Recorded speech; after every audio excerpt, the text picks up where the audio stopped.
Welcome back. स्टोरीवेल में आपका स्वागत। आज हम लिए हैं एक और मजेदार कहानी। रीटा जो एक कॉलेज की लड़की थी, जो हर रोज एक सुनसान गली से गुजरती थी। आगे कहानी में जनिए। गाली का आदमी, the man in the alley. Rita का रोज का रूटीन था कॉलेज से घर वापस आना और बीच में शॉर्टकट लेना उस गाली से जो पुरानी और छोटी सी थी। पहले तो उसने कभी इस गली के बारे में कुछ खास सोचा नहीं था। ये गाली बस एक रास्ता था जो उसके घर को जल्दी और आसानी से पहुंचता था। लेकिन एक शाम कुछ अलग हुआ। शाम के 7 बजे थे और दिन ढल रहा था। जब रीटा अपने यूजुअल रूट पर थी, तो उसने देखा कि गली के कोने में एक आदमी खड़ा था। वो स्ट्रीट लाइट के अंधेरे में था, बिल्कुल चुप, बिल्कुल बेजान। उसका चेहरा अंधेरे के करान दिखाई नहीं दे रहा था, पर उसकी बॉडी का स्टांस अजीब था, बिल्कुल स्टिफ, जैसे कोई स्टेच्यू। रीता ने पहले ध्यान नहीं दिया। उसने अपने आप को तसल्ली दी कि शायद ये कोई नॉर्मल आदमी होगा जो बस अपने काम से आया होगा। पर जब वो उस आदमी के करीब से गुजरी, तो एक ठंडी हवा का झोंका उसके चेहरे से टकरा गया। वो झोंका इतना ठंडा था कि रीटा का दिल एक पल के लिए धक से रुक गया। उसने अपनी स्पीड बढ़ाई और वहां से तेज चलकर निकाल गई। अगले दिन फिर से वही वक्त, वही गली और वही आदमी उसी जगह खड़ा था। इस बार रीटा का मन घबरा गया। उसने जल्दी से अपना फोन निकाला और अपने दोस्त श्रेया को कॉल किया। श्रेया, यहां गली में एक आदमी हमेशा खड़ा रहता है, अजीब लग रहा है, क्या करूं?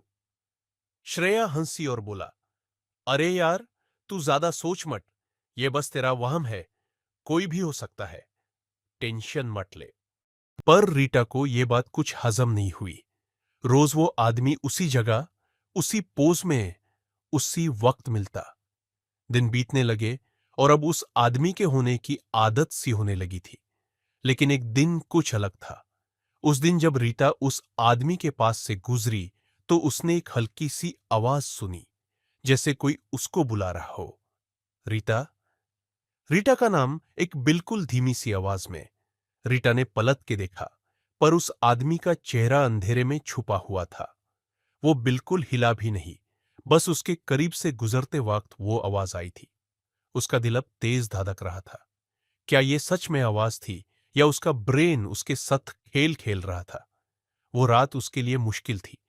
उसको सपने में वही आदमी दिखा जो उसके बेड के पास खड़ा था, उसका नाम बुला रहा था। उसने अपनी आंखें जोर से बंद कर ली और जब खोला, तो कोई नहीं था। अगली शाम रीता ने डिसाइड किया कि वो और ज्यादा टॉलरेट नहीं करेगी। वो उस आदमी को इग्नोर करने वाली थी। पर उस दिन उस आदमी का चेहरा देखने का शौक उसे हिला के रख दिया। पहली बार स्ट्रीट लाइट उस आदमी के चेहरे को कुछ रोशनी दे रही थी। वो आदमी का चेहरा बिल्कुल सेफ था, जैसे उसमें कोई खून ही ना हो। आंखें गहरी थी, जैसे अंधेरों से भरी हो। रीता ने अपना दिल संभाला और जल्दी से वहां से निकाल गई। पर अब वो दिन रात इसी बारे में सोचती थी। ये आदमी कौन था? ये क्यों उसका पीछा कर रहा था? और सबसे बड़ी बात, ये उसका नाम कैसे जानता था?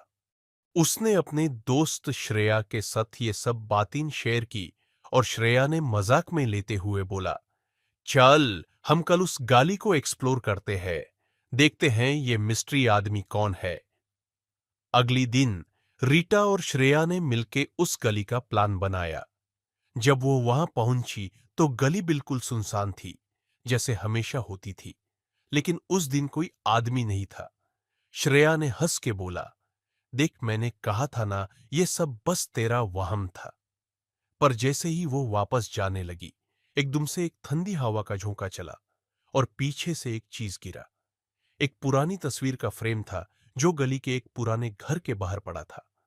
श्रेया ने उस फ्रेम को उठाया और जब उसने तस्वीर देखी, तो उसके होश उड़ गए। तस्वीर में वही आदमी था जो उस गली के कोने पर खड़ा रहता था। लेकिन जो चीज सबसे ज्यादा हैरान करने वाली थी, वो तस्वीर पुरानी थी और उस पर लिखा था, in memory of Dave, died in 1985। मतलब वो आदमी इसी साल नहीं मर गया था? रीटा का सर घूमने लगा। उसने अपने दोस्तों को फिर बताया, लेकिन सब ने इस बात को अफवाह समझ के इग्नोर कर दिया। लेकिन अब रात को जब रीटा अपने घर के पास जाती थी, तो उस आदमी की पर्ची उसको हर जगह दिखती थी। वो चाहे अपनी आंखें बैंड करती या खोलती, उस आदमी का चेहरा हमेशा उसके नजदीक होता। रीटा का जीना मुश्किल हो गया था।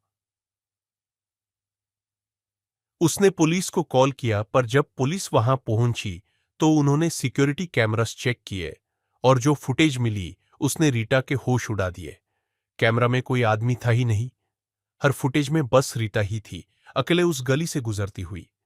अब रीटा को समझ आ गया था कि यह आदमी कोई नॉर्मल आदमी नहीं था। यह एक प्राचीन भूत था जो किसी का इंतजार कर रहा था। पर किसका?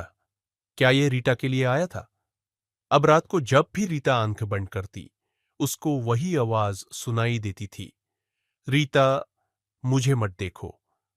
और अब रीटा को समझ आ गया था कि ये आदमी उसको कभी छोड़ने वाला नहीं था। ये उसका पीछा करता रहेगा जब तक वो उसका राज नहीं समझ लेती, या फिर ये उससे अपने अंधेरे में खींच नहीं लेता। कहानी अच्छी लगी हो तो लाइक, शेयर एंड सब्सक्राइब जरूर करना और कमेंट में बताना आपको कैसी कहानियां पसंद है। Bye bye.